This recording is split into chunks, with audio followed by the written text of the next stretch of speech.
Good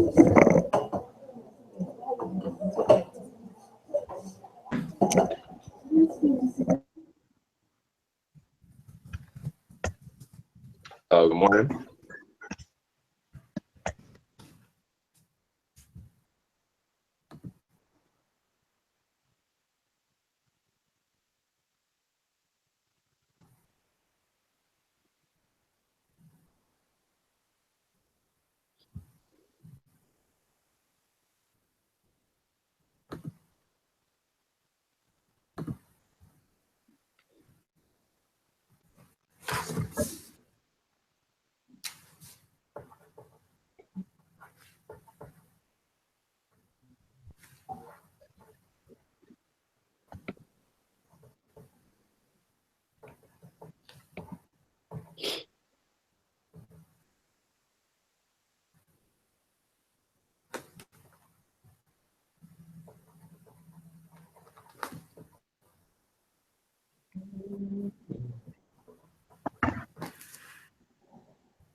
Okay, I think.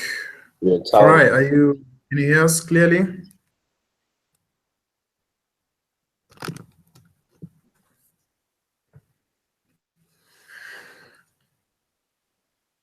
Hello, Farai.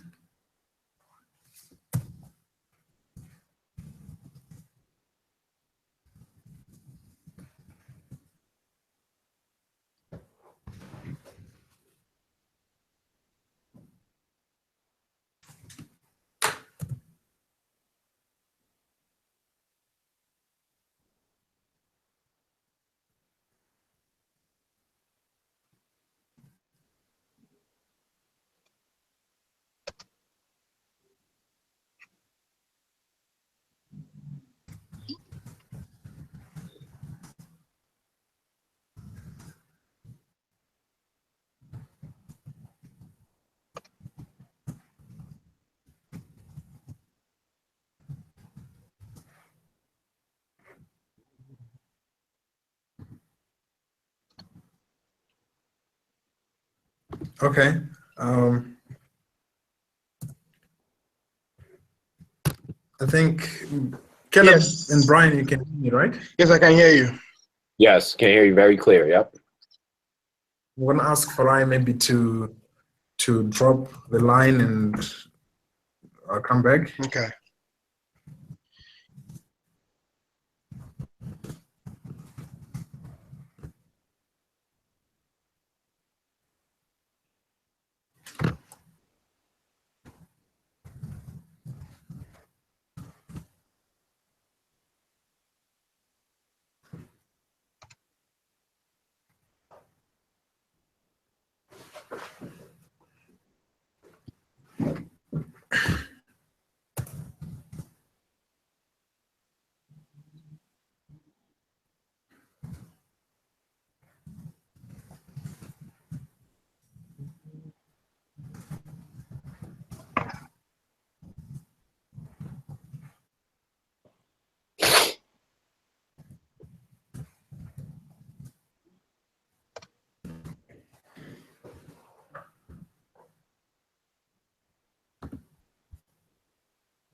Okay, to just be a moment.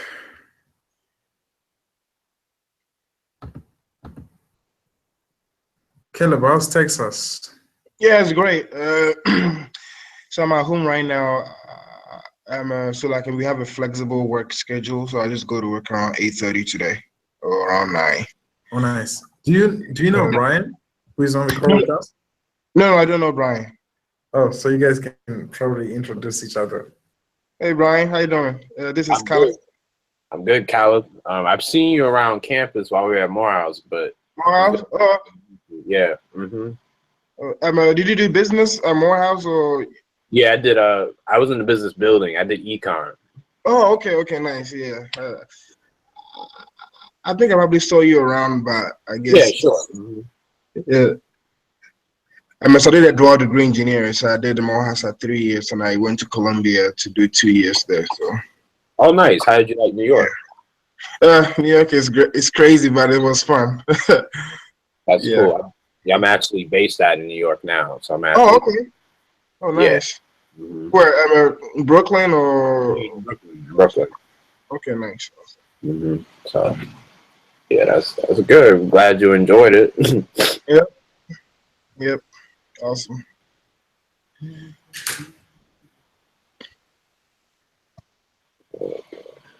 So what did you study at Morehouse, Brian? So I studied econ and a little bit of math. So um, came out with that. You in the same class with Taco? I didn't hear you. I'm a class with Taco. Yeah, so well, actually, no. Me and Taku met during a leadership institute that was hosted by the business department. We didn't have any classes together, but we met there and we clicked, and that was it. Oh, cool stuff, cool stuff. Yeah, Hi, Prince. We can hear you now. that's Yes. How are you, Farai? Good, Prince. How are you? Great. It's good to have you on the call. So we should be starting shortly. And probably Sorry for getting on a bit late there. yeah, no worries, actually, no worries. We are on schedule. Let me just ask the panelists that are here, Brian and Caleb. Do you have any time you would have to drop the call? for me. I think 9:30 is a hard stop for me. Cool stuff. 9:30, 10 o'clock. I'm flexible, but 9:30, 10 o'clock is a hard stop. Perfect. And Caleb?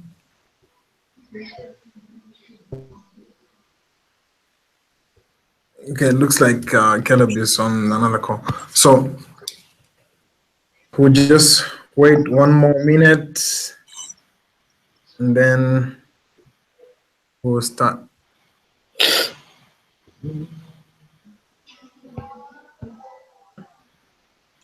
Hey.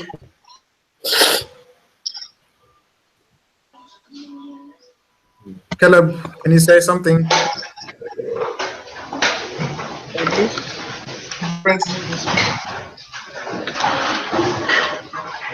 Caleb, we can't hear you clearly. Okay. Myself. What? Do you want me to introduce myself? Oh, not yet, not yet. Yeah, we haven't started, so I just wanted to make sure that everyone can hear everyone. Okay. Well, I just want to make it clear. Nice. Cool stuff. Yeah, we're about to start now. Good thing is we are recording this video. So first of all, Prince, can you stop for a minute? what was that? Please stop for a minute. We're trying to connect louder speakers. Okay, awesome. Yeah, I'll give you some time.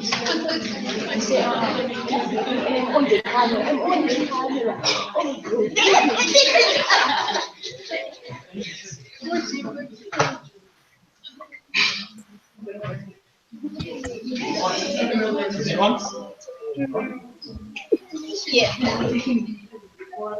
Good. So you guys are certain is.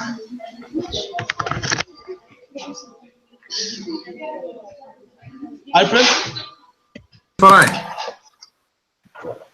Okay, awesome. You're good to go now. Yes. So you know, how we can do this is if what I'm gonna do is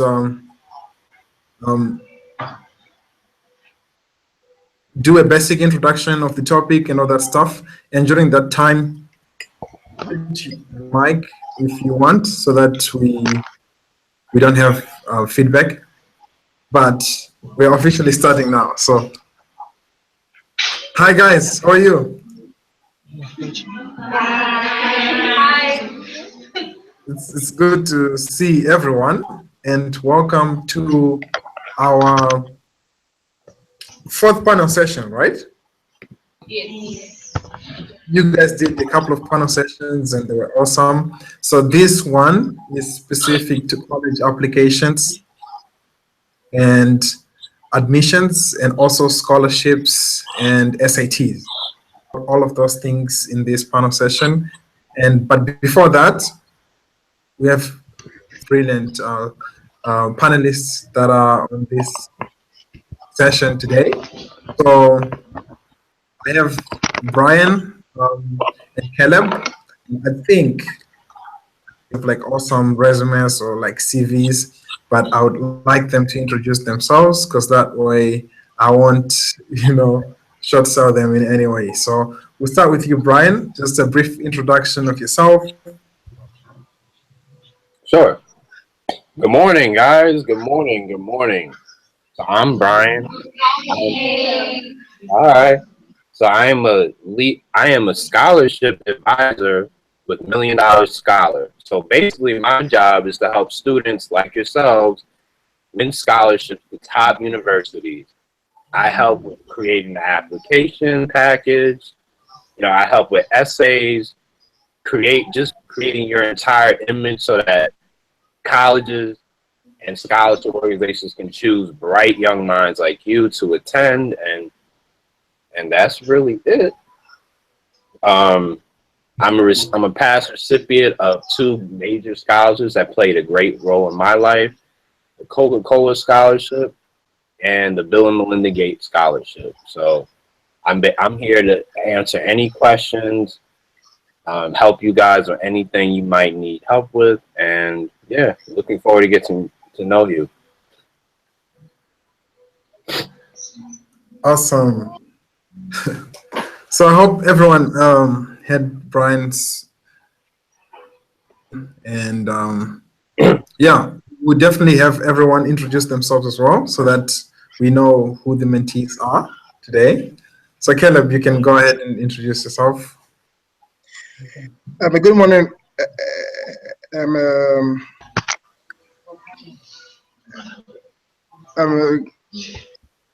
Good morning, everyone. My name is Caleb Solomon, or Caleb Solomon. I'm from Ghana, and I went to Morehouse as well with Prince and Taku. And and my role here is to help you guys to develop a good curriculum that will address your needs into getting into top universities over here in the United States or anywhere in the world, period. And so currently, I work at Oracle. It's a software company that helps other businesses with their software issues. So, long story short, my goal here is to help you guys with transitioning to college. So, if there's any question you guys need as to how to get into any university, whether it's in Zimbabwe or whether it's in America, just voice them out, and we are here to help you guys succeed and get into college. Yeah, thanks, Caleb. So it looks like this panel today, we're kind of, I think, very lucky to have panelists who all went to Morehouse. So we have what we call the Morehouse introduction, right? Like, if you guys remember, like your name, your major, and where you're from, right? Mm-hmm. We are going to impose that on our mentees today. Farai, can you let us know how many mentees we have in the panel today? We have 30 today. We have lower sixes joining in. How many do we have at the moment? We have 30 today. These are including some Wow. lower sixes that we have. Most of the upper sixes have gone for choir. That's Yeah, so we've got impressive. a good number. They're quite excited to be on the panel. Yeah, and I really wanted to know every mentee's name, but 30 sounds like a large number. Do you think we can do like very quick introductions of names and what they're studying?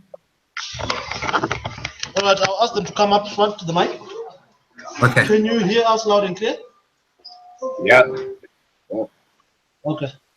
Yeah, let's just have the name and where you're from and the college you think you want to apply to. Those three things. Your name, and where you're from, and the college you think you want to go to after for university. Yeah. Okay, we can start from this side.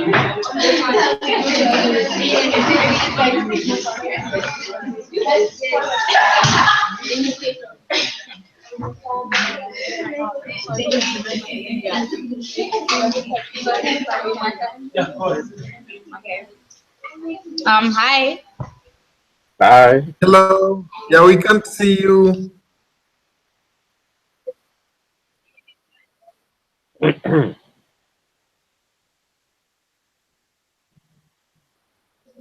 right. My name is Nanda Kosiluma, and I'm from Lawayo, city in Zimbabwe, and I'm studying maths, biology, chemistry, and geography. And I would love to attend Cambridge University in Britain. Thank you. Oh, great. It's aiming high. Okay, yeah, let's do it quickly. Just have everyone introduce themselves. Hello, my name is Hi. Lucy Dube from Lawayo, also in Zimbabwe. I'm studying divinity, history, and literature. I would like to attend St. John's University in New York. That's awesome. Thank you.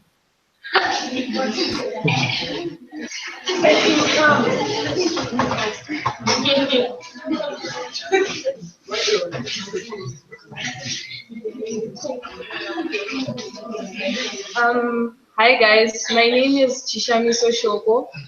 I come from Zimbabwe. I would like to attend Monash University in Australia. I'm doing mathematics, accounting, and business. Thank you. Hi, I'm Nyasha Mukwena. I'm studying maths, biology, and chemistry, and I would like to attend the University of Manitoba in Canada. Awesome.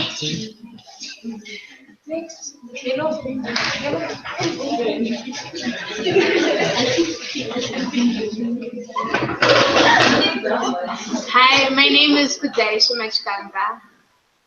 Doing math, accounts, and business studies, and I would like to attend the COVID meeting.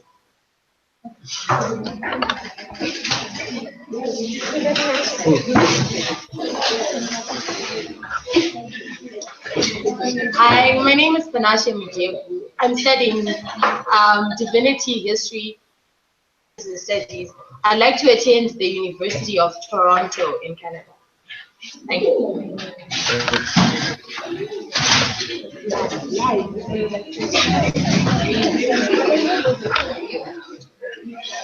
Hi, my name is Grace Standing. In literature, I'd like to attend Kalamazoo College.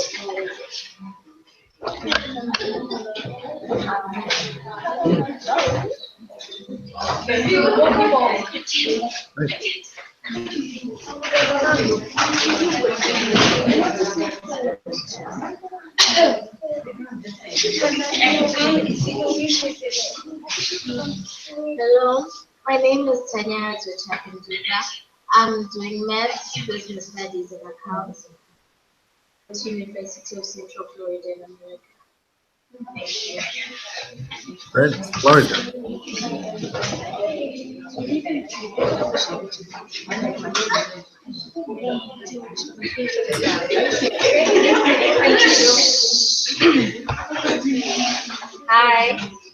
my name is Chidole Sichibena. I'm doing Maths, Business Studies, Accounting, and Geo at Essex University in Britain. Thank you. Fantastic.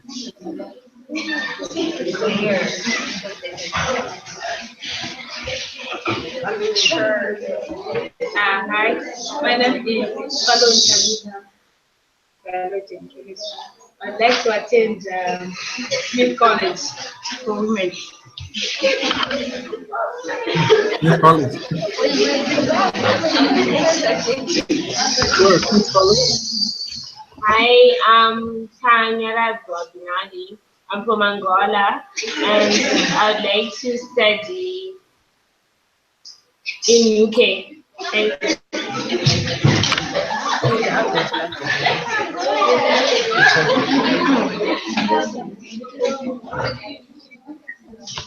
I am Ruparungandu, and I'm doing accounting, business studies, and mathematics, and I'd like to study at the University of Toronto, Canada. Yeah, we see a lot of Canada prospects.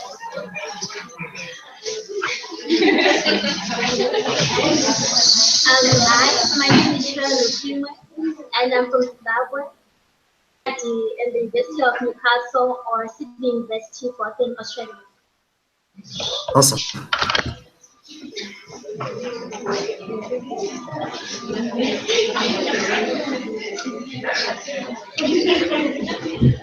Yeah, I think that's about it.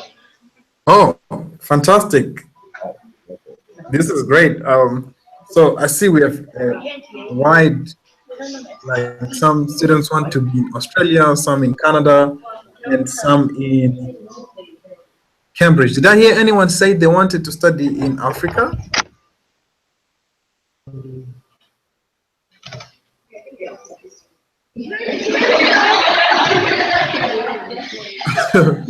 Wow. So yeah, that is really great. Thank you guys for your introductions. I'll quickly Farai introduce himself so that our panelists can know who Farai is. So Farai, you can introduce yourself.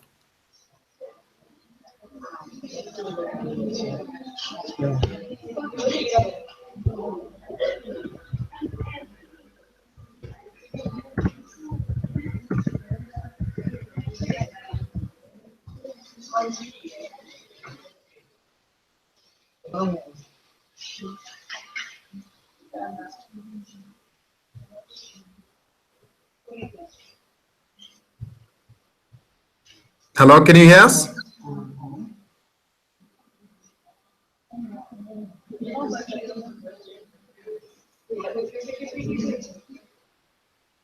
Hello.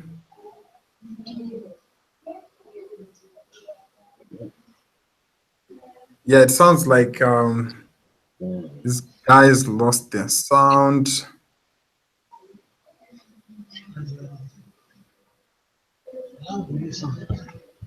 So maybe we'll try to reconnect again. The sound tips I Because we can hear you guys.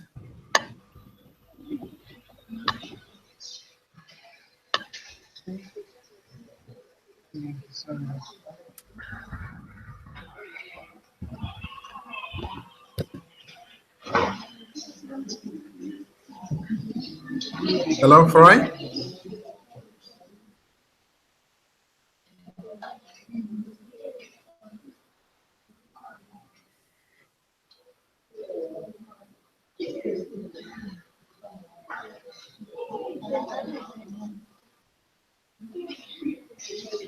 Hello?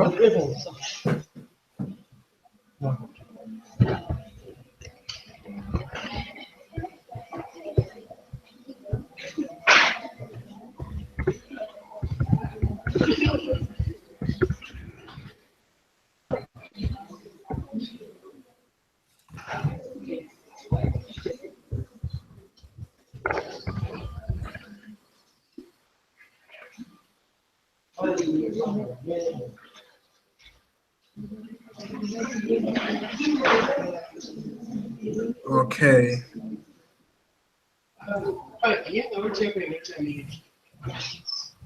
Us. You're not muted. Hello, Farai. Be able to hear me. That's one. I'm not sure about Do you want to reconnect or something? there's no sound coming from them to us.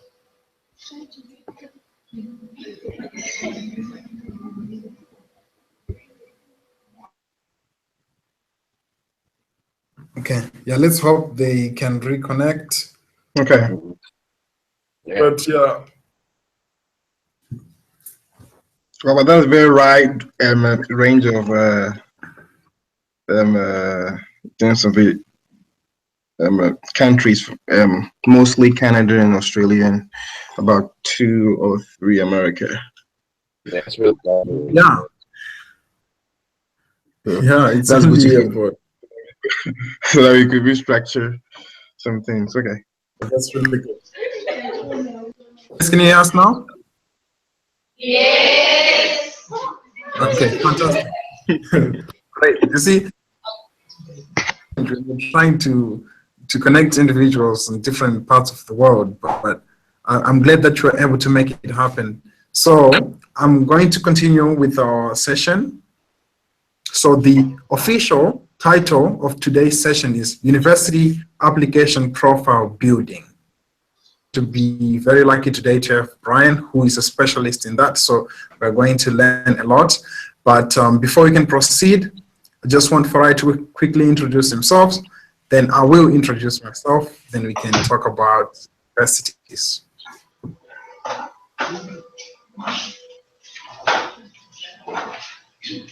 Hi, Caleb. Hi, Brian. My name is Faram Shawasha. I'm the country coordinator with EA here in Zim. So yeah, we're excited to be here at St. Dominic's, and we hope the girls can learn a lot from you guys. Thanks for your time, and let's enjoy the session. Thanks, guys. Awesome. Yeah. See, I'm not a comedian, but I'm going to try to make sure that this session is fun for you guys and also very knowledgeable and very informative, because I want you guys to be able to get all the knowledge you can get from this, build upon what you already know and what you have learned from the previous panel sessions. So this is a very rewarding experience for me. For those that do not know me, I'm Prince Abudu. Also work here at Emergination Africa, co-founded together with Taku and Caleb a few years back when at Morehouse. This was in 2012.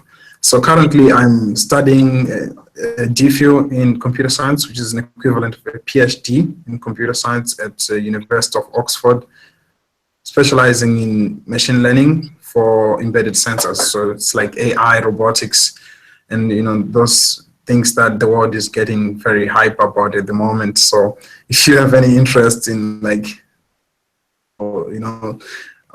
university in the UK, definitely reach out. And also I'm happy to talk about what it feels to do a PhD at Oxford, which is a very unique experience.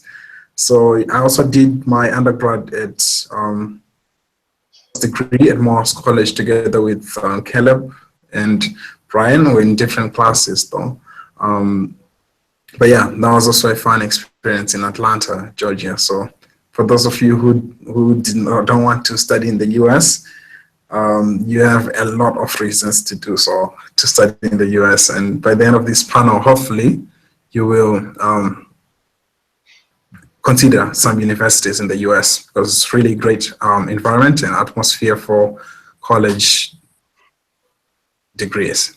So to start with, I think I'm just going to introduce a very key concepts that I think will be very important for you guys to understand today. So the first key concept is college applications, and put together a college application. But actually, before you put together a college application, you have to consider that are going to build into your college application. And some of those things are extracurricular activities.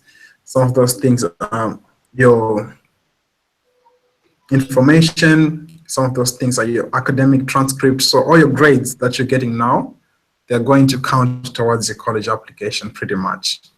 And there's also something called SATs, which are going to go into. So this is a scholastic aptitude test, which is a test that every student who wants to apply to the US, they have to take this test, like there's no other way.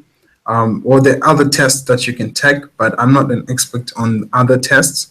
And maybe when Brian walks us through, how you can build a profile to be a good candidate for university, you guys may be able to understand. So I want this to be as informal as possible. So what I'll do is I will let Brian share in terms of how you can build a college application profile and how you can stand out as a candidate and the key things you should take note of in terms of applying to college. Then I'll also let Caleb share his experience, and then after we'll open up to questions, because we know you guys have a million questions to ask and we want this to be very engaging for everyone. I'll give it over to you, Brian. All right. How's everybody feeling this morning? It's actually afternoon. All right. So, much to what Princess said,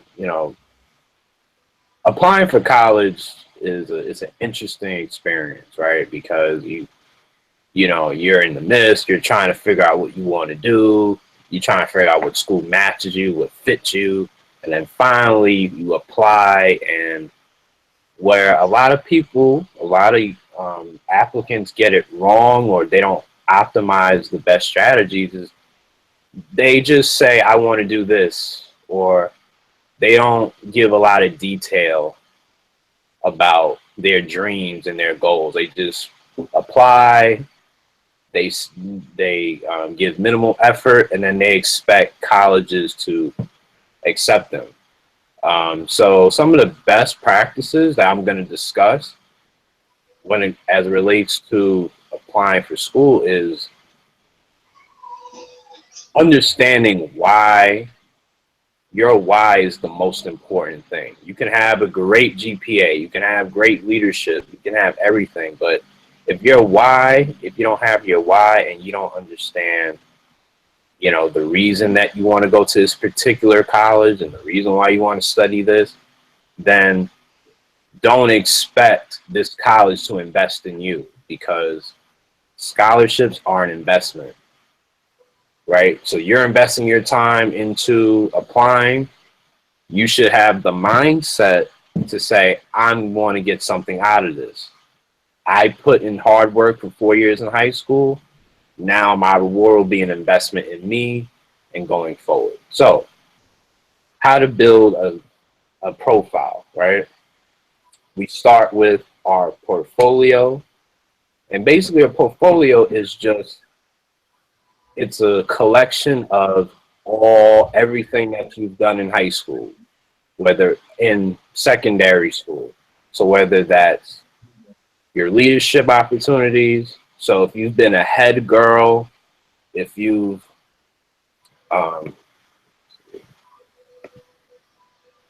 sorry about that. So if you had leadership opportunities, you could write that down. Illustrate what the impact that you've made, right? Then of course your grades. So I'm well aware that all of you are great candidates, great grades. So you really shouldn't have a problem there. And then the most important, why? What have I done in my 4 years to allow me to pick this certain career? If you can tell the school that you're applying to why all this matters and why I should be the best candidate, you'll have the greatest chances of receiving scholarship opportunities. So how to stand out? Basically, just be yourself, but be your best self. present your best self, right? Um, you want to present yourself in a way that schools will take a liking into you. So during your essay process at $1 Million Scholar, we teach students how to be your best, pleasant, and presentable self. That means during essays, you can, not sound so serious, be lighthearted, um, be funny at times, but just give these schools and institutions a great idea of who you are as a scholar, and the dedication that you're going to give should this school choose to invest in you. So if there's anything that I want you to get out of this today is to go into this process with the mindset of I'm going to get something out of it, not just acceptance, because again, you guys are bright, so I know you're going to get accepted, but to get into a school and have them invest in you, invest those opportunities into you is one of the most important parts of this process. So I'll pass it to Caleb and see, and we can keep it going. Yeah, thank you very much, Brian. And you really said everything right. You talked about the why. I think why is very, very important. Why do you want to go to the school you're going to? What made you choose the school? And does the college have certain characteristics that will help you grow as a person? So I think Brian did a great job hitting on that. And also being yourself is very, very critical. You have to be yourself because that's how you trans you you submit that knowledge to the hiring people at the college, um, at the colleges over here in America or anywhere in the world. Your goal is to become yourself or to be yourself and make sure that you are not faking it or they might see it. So with that said, I'm just going to give you a brief overview of what I did when I was in Ghana. So I went through the same process that you guys are going through. The first thing that I did was I went to the American Embassy because I didn't have any idea of how to apply for colleges. But luckily for you guys have us. So we could help you guys with the application process. So I went there, and the first thing I did was I chose about 6 universities that I wanted to go to. Basically, those 6 universities were geared towards my career development or my goal. Like what I was trying to become in the future, like what I wanted to be in future. And one thing that I wanted to become in future was to become like a motivational speaker or a counselor. And I realized that Martin Luther King, Spike Lee, all those brilliant minds who went to Morehouse were all great communicators. So I thought Morehouse would be a great first step for me to develop my leadership skills and also my communication skills. So anytime you're choosing it, so anytime you try to choose a university, don't choose it because it's a nice school or it sounds good. Choose it because choose a college because that college will help you develop your career goal and will help you to that end that you want to achieve. So that was the first thing I did. I chose my universities. Second thing I did was I had a plan for how I was going to or I had a plan for how I was going to write the essays and get all my documentation set. And the planning is very, very critical because you can't approach going to college casually. You have to be very diligent about it. You have to be excited about it. I was so excited because, I love Ghana, but I knew that coming to America or going to university will help me change my life and also help my family. So always have the why. Always let the why drive you. So when that drives you, that will help you to create a plan for how you're going to achieve that goal. And we will help you guys create that plan, the step-by-step plan for how you guys should get into university. So so that's what I have today.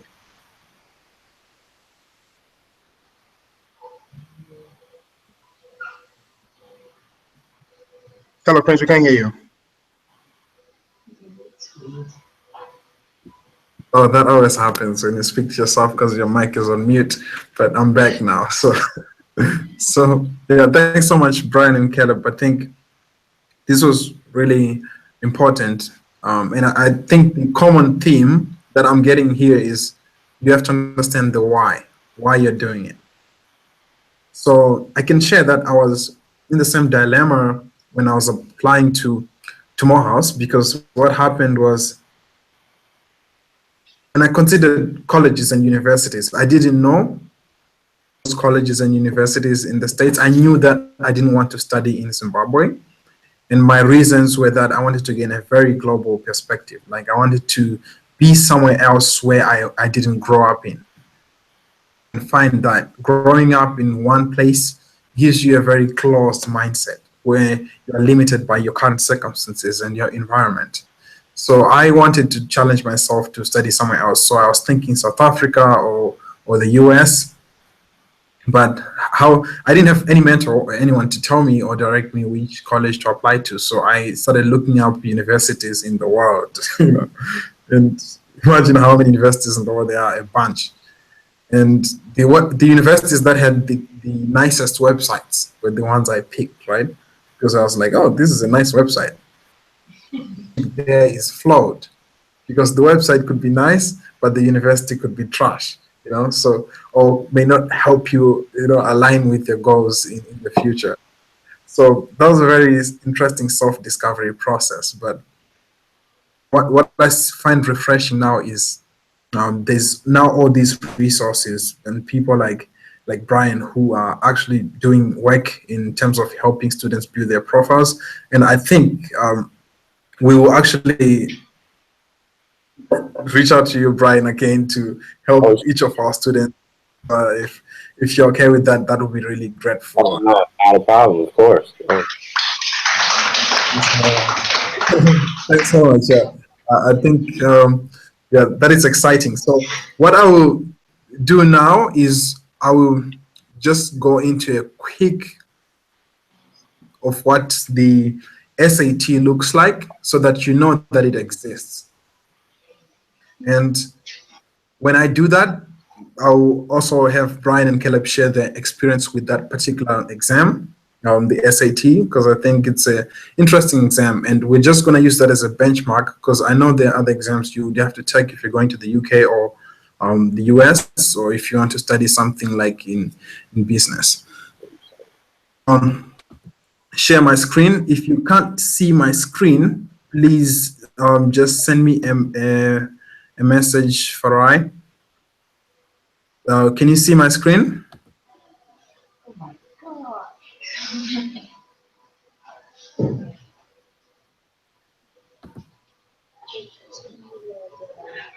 Okay, can everyone see my screen? Yes. So there's something called the College Board, and this College Board is a board that administers this exam called the SAT. This SAT, what does it mean for students? So pretty much it has three sections: the critical reading section, the mathematics and writing section. And you would have to take this test if you want to get admitted to any US university. And usually the higher your score, the your chances of getting admitted. So I'll give you an example.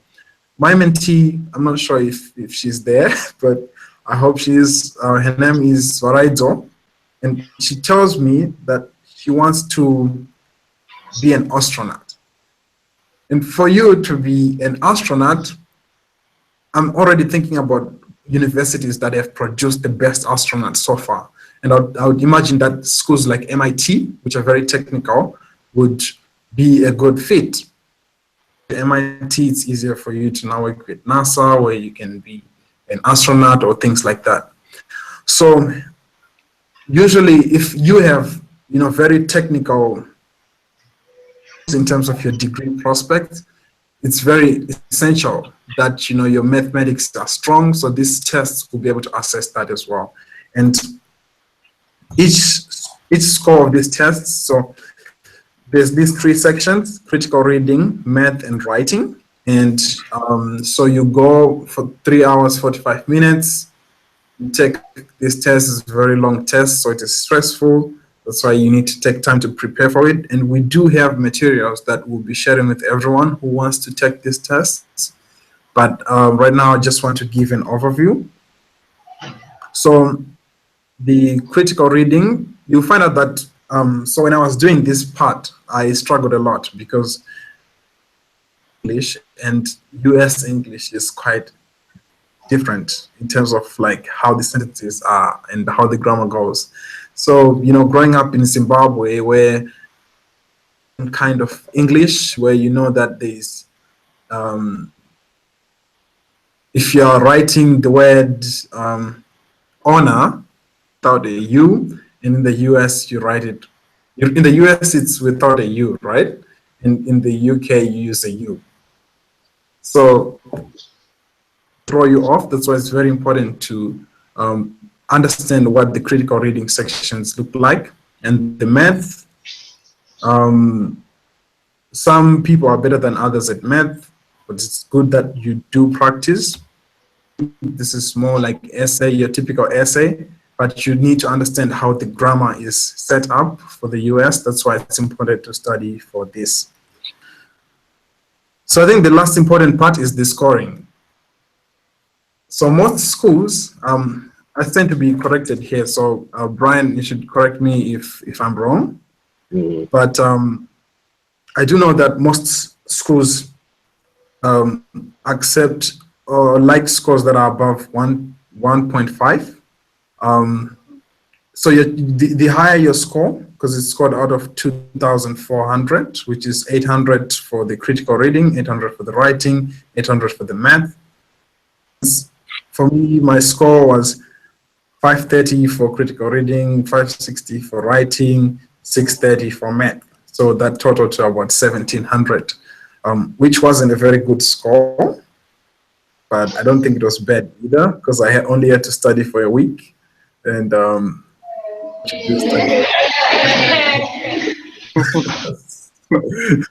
might need to take longer time to study. But that's just a quick overview of the SAT. And I'd like to hand over now to Brian to whatever it is important to understand around this topic. Gladly. Man, a week. Wow, that's impressive. But yeah, so my experience with the SAT is a little different. Being that, you know, I grew up in the United States, so, you know, we knew about the test. My first go around, honestly, just I didn't know what I wanted to do. I didn't know, you know, what college I want to go to. So I was like, you know what, I'm going to study maybe 5 days before, and let's see how this pans out, right? Unfortunately, it didn't pan out as well as Prince. But I say that to say this. The SAT, right, the part of the SAT that's the most fair worldwide is the math part, right? Because math in Africa isn't as different as math in the United States. It's universal. But the writing part is very, very biased to the United States, as Prince said. So what I had to do, and also when I was in high school, I was a class clown. You know, I was smart. I did very well, but I was a clown. I had fun. I didn't really take grammatics that seriously up until about sophomore year, junior year, right? So once I figured out how I had to train to take the SAT, that's where I found my success. So I basically, after my first failure at SAT, I got about maybe a 1,400. After the first failure, and I figured out where I wanted to go, I figured out my why, I figured out the entire process. I trained for the SAT like I was an athlete, right?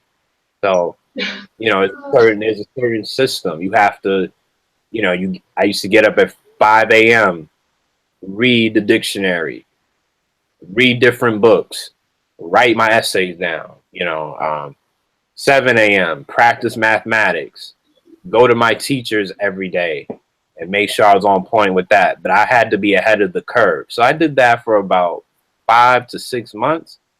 And when I had to take the SAT again, I went from a 1400 to about a 1820. Wow. And I was set. So I want you to do the best on the SATs. You have to be extremely, extremely smart about your time. It's not about what you know. It's about what you do with what you know and what you do to figure out what you don't know and how to perform better. You have to, the people I know that got great grades on the SATs, they approached it the same way. You have to approach it like an athlete. This is not a test that you can study a week before, 2 weeks before, and expect great grades, unless you're a genius. If you're a genius, that can work. But the SAT is a great way to establish discipline within your academic life. And if you can start there, it'll translate to the entire college application process, and it'll translate to your entire collegiate process, which will serve you well. So don't be a clown like me and study 5 days before and think you were going to get a 1900 because you thought you had it like that when you didn't. Take this test very seriously. Any of you guys play sports? Yes. Yeah, so maybe the SAT could be a mini sport, just a little mini sport. It's not as fun, but that's the way you can master it. So that's my piece on that. Any questions? No? All right. That's like the best explanation on SATs I've ever had on the entire web. Honestly, this is like top stuff. Thanks for that. What are your thoughts? What are our thoughts? Our thoughts on the SAT? No, Caleb. Oh, I oh was my wait- God. Yeah, so for me, I remember like when I was preparing in Ghana, I had to have a team of people that I was working with.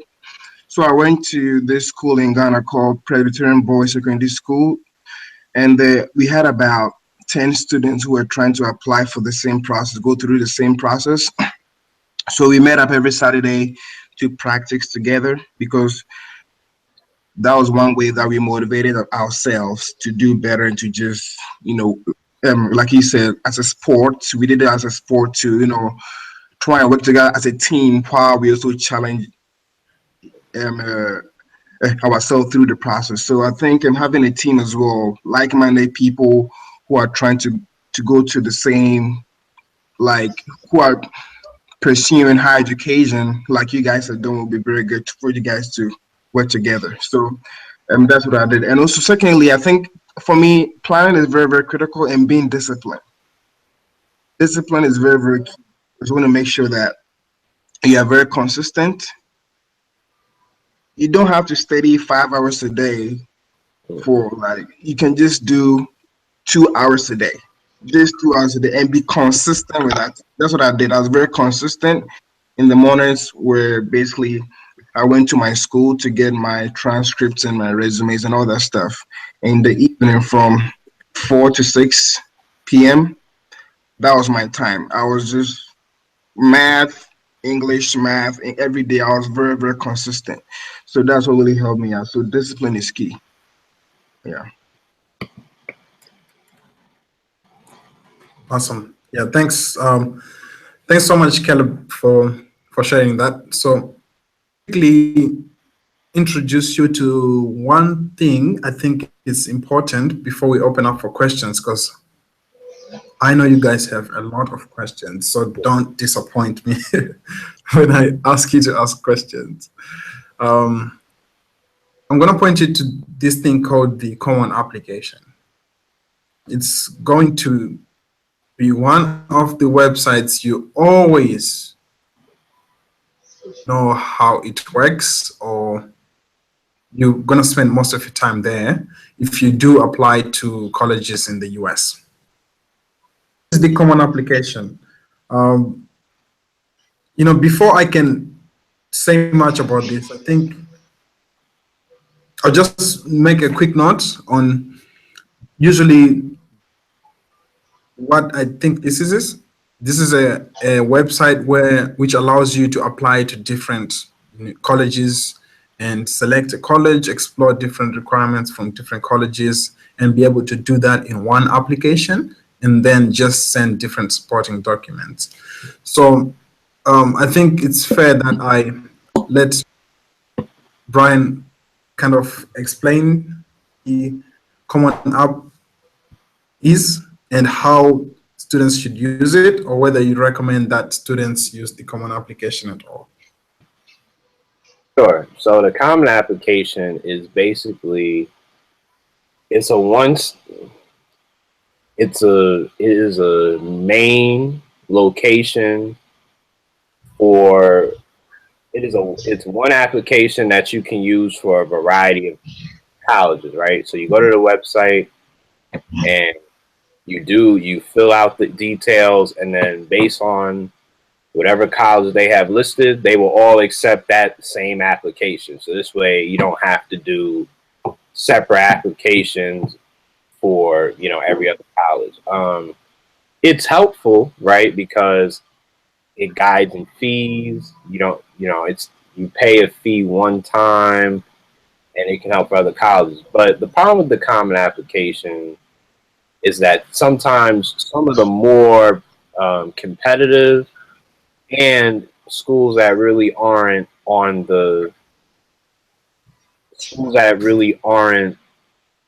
in the limelight, sometimes schools that are underrepresented sometimes don't appear on the common application. So that could be a bit of trouble, but it's very helpful in terms of saving money, because when you're applying for schools, again, many of you will probably qualify for waivers, but we can talk about that in a second. But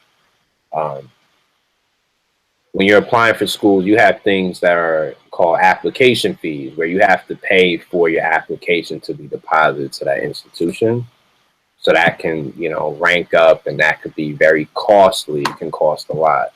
So the common application was introduced as a way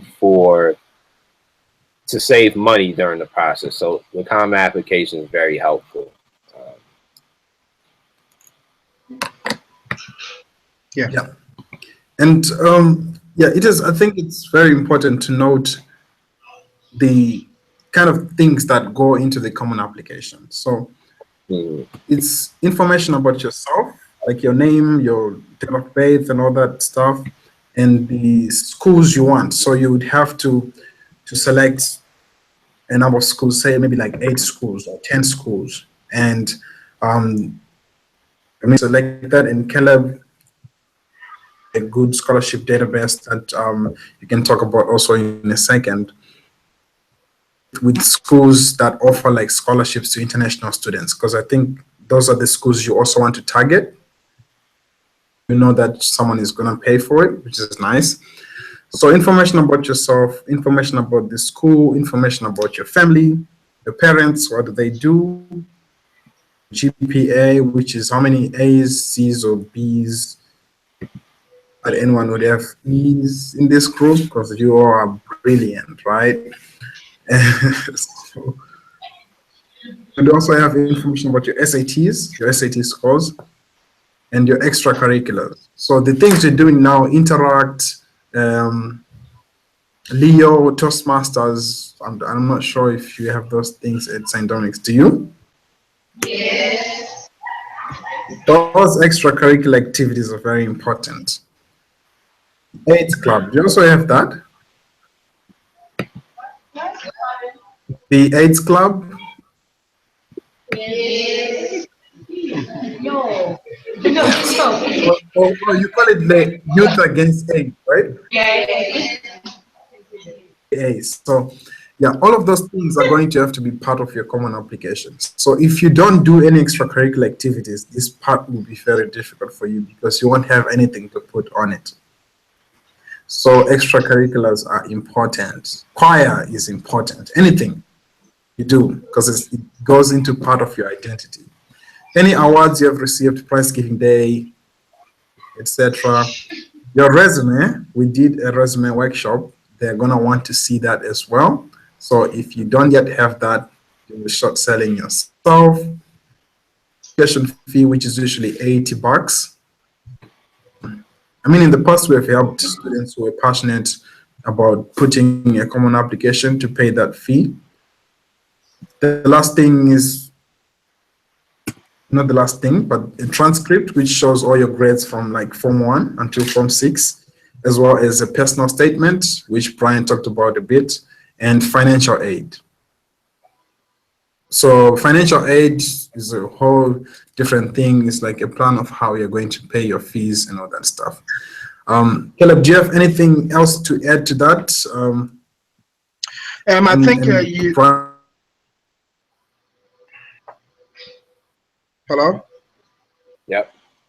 Okay, I think Prince froze. Yeah, so I think with the common application, just to add some footnotes to what Prince said, I think you guys. So the common app has about, I don't know how many schools there are in there, about maybe 50 schools and over. At the common app where you get to choose the school that you want to go to, and it's basically you are sending one application to the number of schools that are on the platform. So that way it saves you time, it saves you money as well. And also I think there's an application fee waiver as well, but I'm not sure. I have to do some research into that. I mean, in the common app, so you guys will be able to get some application fee waived as well. And also with the common app, yeah. So that is the idea about the common app. So it helps you apply, makes everything simpler, everything easier for you guys, and the application process. And with the scholarship that Prince was talking about, I think we will have to take on that mantle and help you guys with that, because I remember when I was applying to colleges over here, I didn't have any resource or anybody to help me out. But I think coming here, I know the schools that you guys could apply to that will give scholarships. There are some schools that give need-based scholarship. There's some schools that give merit-based scholarship. So we have to do our research and help you guys out as to which schools that will help you guys get a scholarship and also train you guys for your career goal. So we'll just look into that and send you the information. Cool. Yeah. Great. Yeah. So I'm going to open this up for questions. Maybe in the next 15 or so minutes, we can just answer any questions you guys may have regarding building your university profile, the common application, college application, and how you even come to the decision of choosing your university. And if you have any questions related to what should you study in college, what is a major, because those are some of the things that you may hear in the common application, like what major do you want to do? And it doesn't mean a major in terms of like the army, but it's like what you want to study. So if you have any questions, guys, I'm going to open it up. So I don't know if Brian, Caleb have anything else to say before we open up for the questions. Oh, not yet. I don't have anything. Okay, perfect. Yep, let's get questions. Okay, thank you. First of all, I'd like to ask about degree majors and minors. The degree that you have as a minor, value with the major. That's the first question. And secondly, you talked about fee waiver. What does it mean when the fee gets waived?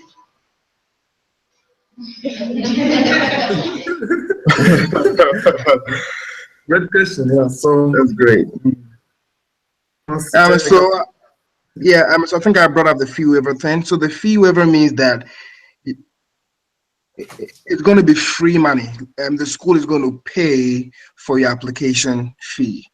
So instead of you paying it, the school is going to pay it for you, and they pay it for you because you're going to get a letter from your counselor or your headmaster, as Zimbabwe, as Dominic, stating that you cannot pay. You are not financially able to pay, and when the school reads that, they will automatically have to pay for you. So that is the idea behind fee waiver. Yeah, yeah, that's pretty much it. And regards to majors and minors, I think Brian, you can explain this one better than me. Yeah, so with your question about majors and minors, so you asked, can you ask, I just want to clarify the question. What was the question again about the majors and minors? So are you asking about the difference? The difference, right? Okay, so the difference between your major and your minor is basically within your major is the majority of the classes that you take within that discipline, and your minor is basically it's a lesser amount of classes you take in a certain discipline. So let's say your major was biology, right? Majority of your classes are going to be related to the biology degree. But if you got a major in biology with a minor in economics, then out of those two disciplines, you will take less classes in economics, right? Because economics is your minor. That's basically the difference. If it was the other way around, if your major was economics or business, the majority of your classes that you take after a certain point will be business related. And if you had a minor in biology, then you'll have a smaller or a small amount of classes related to biology. That's the difference. Yeah, that's fundamentally in terms of the studies. That's the key difference in terms of the classes. About it also in terms of graduation. I'm sure that you don't graduate with 2 degrees, right? Is that correct? You don't. No. So when you graduate, you have 1 degree. You could double major, right? So when you double major, technically it's 2 degrees, but you'll get 1 diploma and it'll say majored in both this and that. So with a double major, that means when you take a double major, what happens is now you're taking a full course load of 2 different kinds of disciplines. So if I double majored in biology and mathematics, that means I'm taking the full load of classes for both biology and mathematics. That's double majoring. I'm taking all requirements related to both disciplines. If it was a major and a minor, you don't take all what's required in a minor. You take it up to a certain point. But when you're double majoring, you're taking everything of 2 different disciplines. That's the difference. So you can, double majoring is very powerful. And I think Emma dropped. Yeah, we lost them for a bit. Oh, damn. Yeah, the struggle is real. So Okay. yeah, I think some good stuff. Oh, they're definitely good stuff, man. I'm enjoying this a lot. Prince, it was great to hear about your background. And I never got to formally congratulate you, but I definitely, I congratulated Tak when I saw the news of your accomplishment a few months ago. Very big, very, very impressive. It's a lot of great work. So, I definitely, when I met him, the last time I saw Tak was a year ago, and he actually stayed with me at my house. And and he told me about the Emergination, and we got the news maybe a day later, and I was like very proud. You know, that's very strong. Morehouse needs that. Yeah. Zimbabwe, you know, Africa needs that. So Mhm. very good stuff. Are you currently there now in Oxford? Or? I'm in Oxford now. I'm Okay, actually in my course. Yeah, doing the PhD. nice. My first year. How's that been going for you? It should last about 3 years, Mhm. but I'm not sure how I want to do it. Maybe I might like do 2 years and then just get a master's and then do an additional 2 years for a PhD or something like that. Mhm. How's it Like, been so far? yeah, so it's quite different. You actually get to understand that at Morehouse, I mean, cool, but the workload here is just multiplied like 7 times, and Wow. you're like having an information overload because you're Mm. learning something new every day. A lot of stuff. Yeah. Crazy. Yeah. It was straight up Machine chilling. learning. Killing it, man. Really killing it. Yeah. So, Thanks. Yeah. the Just machine try. learning. No, I wanted to ask you, the machine learning you're doing, is it because I know, like so many companies, Microsoft, Oracle, Amazon, that they are doing a lot of machine learning, AI. Is that like the new trend in technology? Yeah. Right now it's the trend, and I feel like the trend is going to die in 10 years or so. Mm. But interesting thing is there's a new field that's being introduced called quantum computing, which I Mm. think might take over a lot of what The machine learning diploma? is doing. Okay. Yeah, And that's what IBM and stuff, right? That being right. and machine learning is quite creepy because it's embedded in our lives every day. So, for example, on Facebook, if you go on Google and look up flights to Jamaica, if you refresh your feed 3 minutes later in your Instagram or Facebook, you're gonna see an ad that's related to flights to Jamaica. All right.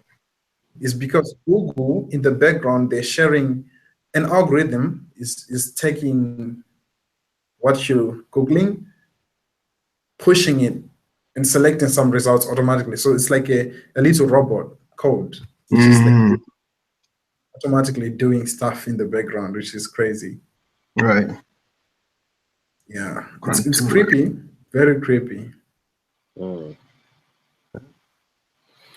So so you predict that quantum computing is going to be like definitely I guess the trend or the thing in the future. Yeah, I predict that probably 10 to 15 years because what's going to happen with quantum computing is computer exponents of power. So pretty much I can do all the calculations. Like AI is looking at two different parts in a graph. It's pretty much saying, okay, these are the possibilities, which is the best possibility. That's how a robot knows how to navigate a space because it says, I could take this path or that one or this one, which is the best one. Mm-hmm. Computing, you can having to guess which is the best part. You can just navigate all the parts really fast. Mm. So you won't have any need to do anything smart. You just have to say, okay, I'll look at everything and still do it in the same time as if you were doing machine learning. Right. So how would one get into quantum computing? Because I have like cousins that I'm gearing them up for college, and they're like, "Well, I don't like math." I'm like, "Well, you should consider it." You should consider it. Yeah. So yeah, I mean, quantum computing is quite what? Like, how did you get into it, or you just always had an interest? Computer science at Morehouse. Oh, But okay. what I like about machine learning now is you don't have to be the best at math to do machine learning. Mm. If they don't like math and they go on Coursera and take a course, and this everyone can do actually. You can also do that. It's quite interesting. By Andrew Ng on Coursera, machine learning course. Oh, okay. So complete that whole course, you pretty much know everything that you used to know about machine learning. And if you like it, you should consider majoring in it. If you don't, because big data, I think now is Big data, a yeah. huge trend, and anyone who goes into big data is gonna make a buck. That's so true. I saw this economics magazine. No, this is the economic. Yeah, the economy magazine was like right now. The new money now is data. It's not.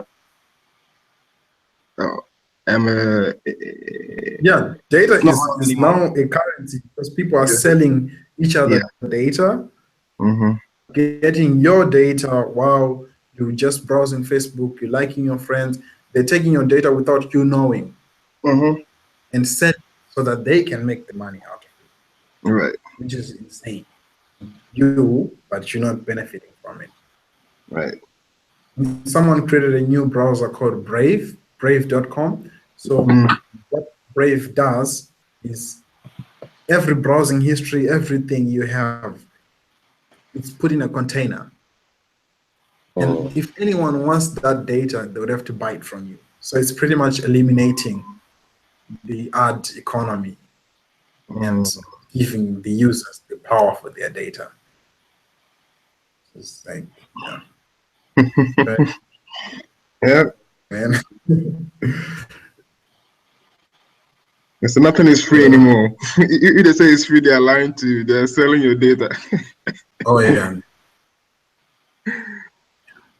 Are doing that, yeah. We had one guy who came here who is actually doing that, and he was telling this to us in our faces. We're like, bro,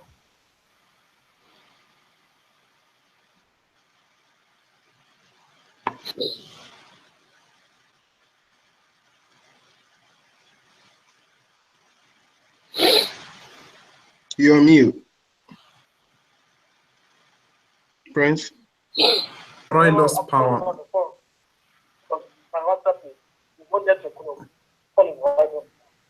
Okay, so what should we do? Should we just end the session then? Maybe you can get the emails from the guys and then you can try and talk to the guys or something like that. Okay, you take probably a pen and a paper. You just write down all the questions the students have. What I can do is students can write down all the questions they have. I'll just see if the panelists who are here still have time, then we can answer them on video, and then we can concatenate video script to the recording so that it just looks like the session continued. But if not, then you can just get us the question and then they can answer them later, and then we'll send the answers. Okay. But the students already left. So, to be answered later because I don't have internet. WhatsApp, I will see the thank you now. Okay, yeah, the questions can be answered later, so they can send, then the questions will be answered later. Yeah, so they had a power outage, and this is a unique problem in Africa now. Zimbabwe specifically, like there's always a power outage. So I'm glad that we managed to do most of the session, and we're at like question stage. Send questions if they still have questions. Then what I can do is you have free time. I can send you some of the questions which I think you can best answer. Then maybe you can just send some responses or a short video recording. Then we can just add it to this panel video.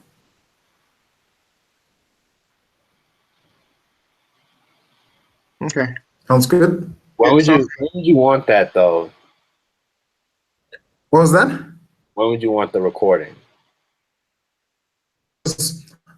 I mean, it's not very important, but what happens is we record the panel Right. sessions. They can be accessed in the Right, future. right, absolutely. Okay. The questions answering part is part of that recording, because this video will be cut the pieces that are not relevant, Got it. and then That's we'll of course. put like the original content. Yeah. Okay, yeah. So that works for me. Just send those questions over.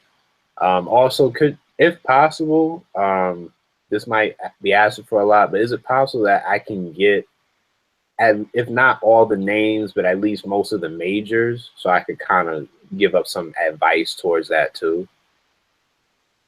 Yeah. Some of the names, of course, And there's a language barrier, so I didn't understand everything when they were introducing themselves. So, yeah, if they I have get it. if they have direct questions, I could definitely shoot over some answers and address them directly.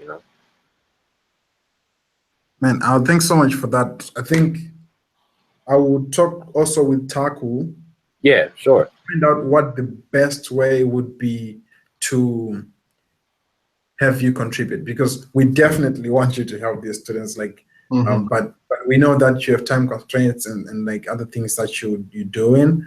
But I know that they will definitely benefit a lot from what you're doing. So Thank you, but definitely, I'm here to definitely establish, a relationship and really just help out. I mean, I really admire the work you guys are doing. It's really important that this type of collaboration happens and it's seen and it's utilized. So, we could definitely coordinate, talk to Taku, and we can make it happen. thanks, man, for making that offer. all right. I will do that, and I'll work with Caleb to put up the list, and then we'll see the best way to do it. But this was awesome. I think we did great. Yeah, we did. I don't have much experience coordinating sessions. This is like my first session. Oh man, you did great, man. You did great, actually. Yeah, you Taco did. does like 7 times better than I do. So it's,